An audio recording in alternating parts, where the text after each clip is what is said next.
ನಮಸ್ಕಾರ ಎಲ್ಲರಿಗೂ. ಇವತ್ತು ನಾನು ಈ ಪ್ರೆಸ್ ಮೀಟ್ ಕರೆಯೋದಕ್ಕೆ ಕಾರಣ ಏನಂದರೆ, ನನ್ನ ಮೇಲೆ ಒಂದು ಅಲಿಗೇಷನ್ ಆಗಿದೆ. ನಾನು ಯಾರೋ ಒಬ್ಬರಿಗೆ ಲೈಂಗಿಕ ಕಿರುಕುಳ ಕೊಡ್ತಾ ಇದ್ದೀನಿ ಅಂತ. ಸೊ ಆ ಉದ್ದೇಶದಲ್ಲಿ ಅದರ ವಿಚಾರದಲ್ಲಿ ಕ್ಲಾರಿಫಿಕೇಶನ್ ಕೊಡೋಕ್ಕೆ ಅಂತ ಇವತ್ತು ಈ ಪ್ರೆಸ್ ಮೀಟ್ ಕರೆದಿದ್ದೀನಿ.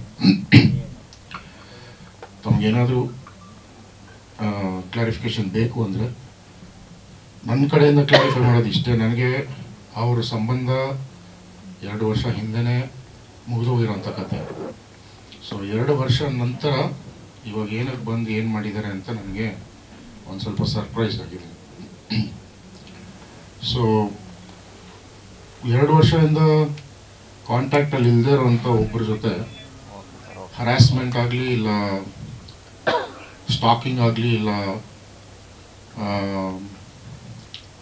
ಅವ್ರಿಗೆ ಟ್ರಬಲ್ ಕ್ರಿಯೇಟ್ ಮಾಡೋದಾಗಲಿ ಅನ್ನೋದು, I think it's a impossible thing that anybody can do when you not in touch with somebody for 2 long years.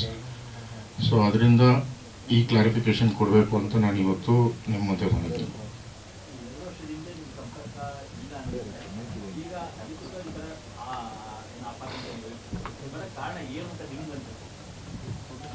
ಅವ್ರು ಕೊಟ್ಟಿರೋ ಕಂಪ್ಲೇಂಟ್ ಪ್ರಕಾರ ಆಗಸ್ಟ್ ಮಂತಲ್ಲಿ ಅವ್ರ ಮನೆ ಓನರ್ಗೆ ಯಾರೋ ಲೆಟರ್ ಬರೆದಿದ್ದಾರಂತೆ. ಆನಂತರ ಅವರ ಫ್ರೆಂಡ್ ಅಂತ ಏನು ಕ್ಲೇಮ್ ಮಾಡ್ತಾರೆ, ಅವ್ರ ವೈಫ್ಗೆ ಯಾರೋ ಏನೋ ಲೆಟರ್ ಬರೆದಿದ್ದಾರಂತೆ. ಸೊ ಆ ವಿಚಾರಕ್ಕೆ ಇವರು ನನ್ನ ಮೇಲೆ ಕಂಪ್ಲೇಂಟ್ ಕೊಟ್ಟಿದ್ದಾರೆ. ಅಂದರೆ ನಾನು ಮಾಡಿರಬಹುದು ಅಂತ, ನಾನು ಮಾಡಿದ್ದೀನಿ ಅಂತ ಕನ್ಫರ್ಮ್ ಇಲ್ಲ, ನಾನು ಮಾಡಿರಬಹುದು ಅಂತ ಹೇಳಿದಾಗ FIR ರಿಜಿಸ್ಟರ್ ಮಾಡೋಕ್ಕೆ ಮುಂಚೆನೆ ನನಗೆ ಒಂದು ನೋಟಿಸ್ ಕೊಟ್ಟು ಕರೆದು ನನ್ನನ್ನು ಇನ್ವೆಸ್ಟಿಗೇಟ್ ಮಾಡಿದರೆ ಅದ್ರ ನಿಜಾಂಶ ಗೊತ್ತಾಗ್ತಾ ಇತ್ತು. ಕಂಪ್ಲೇಂಟ್ ಕೊಟ್ಟಿದ ತಕ್ಷಣ FIR ಮಾಡಿ ನಂತರ ನನಗೆ ನೋಟಿಸ್ ಕೊಟ್ಟರು RR ನಗರ ಸ್ಟೇಷನ್ ಅವರು. ಬಟ್ ಅನ್ಫಾರ್ಚುನೇಟ್ಲಿ ನಾನು ಇಂಡಿಯಾನಲ್ಲಿ ಇರಲಿಲ್ಲ, ಅದರಿಂದ ನಾನು ಹೋಗೋಕ್ಕಾಗಿಲ್ಲ. ಆನಂತರ ನಾನು ಪೊಲೀಸ್ ಡಿಪಾರ್ಟ್ಮೆಂಟ್ ಅವ್ರಿಗೆ ಫೋನ್ ಮಾಡಿ ಸಹ ಹೇಳಿದ್ದೀನಿ, ನಾನು ಔಟ್ ಆಫ್ ಕಂಟ್ರಿ ಇದ್ದೀನಿ, ಬಂದ ಭೇಟಿ ಆಗ್ತೀನಿ ಅಂತ. ಅಷ್ಟೊತ್ತಿಗೆ LOC ಕ್ರಿಯೇಟ್ ಮಾಡಿ ನನ್ನನ್ನು ಏರ್ಪೋರ್ಟಲ್ಲಿ ಡಿಟೈನ್ ಮಾಡ್ಕೊಳ್ಳೋದು.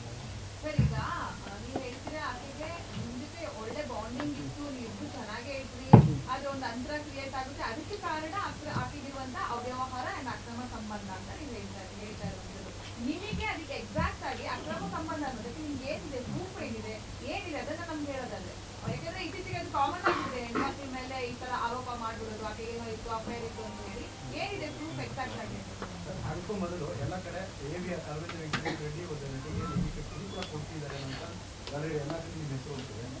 ಸಾಧ್ಯ ಆದರೆ ಆ ನಿಧಿ ಹೆಸರು ನೀವು ತಗೋಬೋದಾ?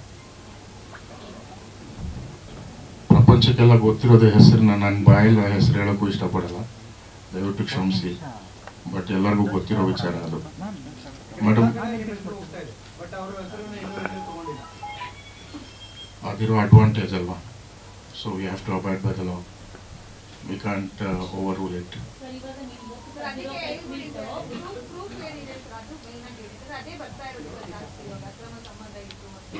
ಮೇಡಮ್, ಇದು ಒಂದ್ಸತಿ ಮಸಾಯಿ ಮಾರಾಗ ಹೋಗಿದ್ರು.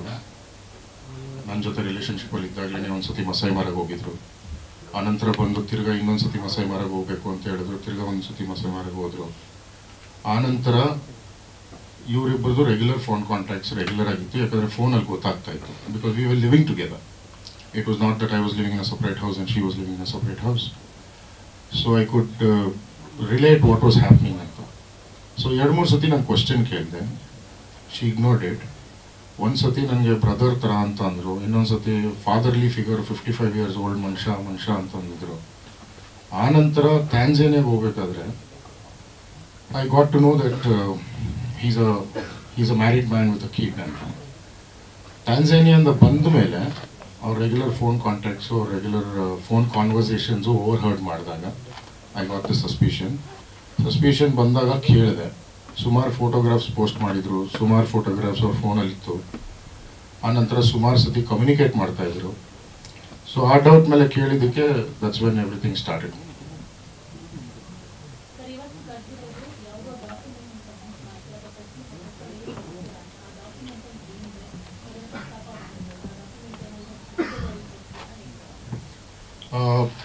ಇವಾಗ ನಾನು ಕೇಳ್ಪಟ್ಟಂಗೆ ಅವ್ರು ಮಾಡ್ತಾ ಇರೋ ಅಲಿಗೇಷನ್ ಕಾರ್ ನನ್ನ ಹೆಸರಲ್ಲೇ ಇದೆ ಅಂತ, ಅವ್ರ ಹೆಸರಲ್ಲಿ ಇಲ್ಲ ಅಂತ ಹೇಳ್ತಾರೆ. ಕಾರ್ ನಂಬರ್ ಬಂದ್ಬಿಟ್ಟು K03 NT2309 ಅಂತ ಯೂಸ್ ಮಾಡ್ತಾ ಇದ್ಲು. ನಮ್ಮ ಯಾವಾಗ ನಾವು we drop back to our house, ಅವ್ರ ಅಮ್ಮ ಮನೆಗೆ ಡ್ರಾಪ್ ಮಾಡಿದ್ವಿ, ಆವತ್ತಿನ ದಿನ ನನ್ನ ಕಾರು ಅದೆಲ್ಲ ವಾಪಸ್ ಕೊಟ್ಟು ಕಳಿಸಿದ್ವಿ. ಮೇಡಮ್ ಮನೆ ಫಾಲ್ ಸೀಲಿಂಗ್ ಕೊಡ್ತಾರೆ. ಕ್ಷಣ ಕ್ಷಣದ ಸುದ್ದಿಗಳಿಗಾಗಿ ಫ್ರೀಡಂ ಟಿವಿ ಸಬ್ಸ್ಕ್ರೈಬ್ ಮಾಡಿ, ಲೈಕ್ ಮಾಡಿ ಹಾಗೂ ಫಾಲೋ ಮಾಡಿ. ಹೊಸ ಸುದ್ದಿಗಳ ನೋಟಿಫಿಕೇಶನ್ಗಾಗಿ ಬೆಲ್ ಐಕಾನ್ ಮೇಲೆ ಕ್ಲಿಕ್ ಮಾಡಿ.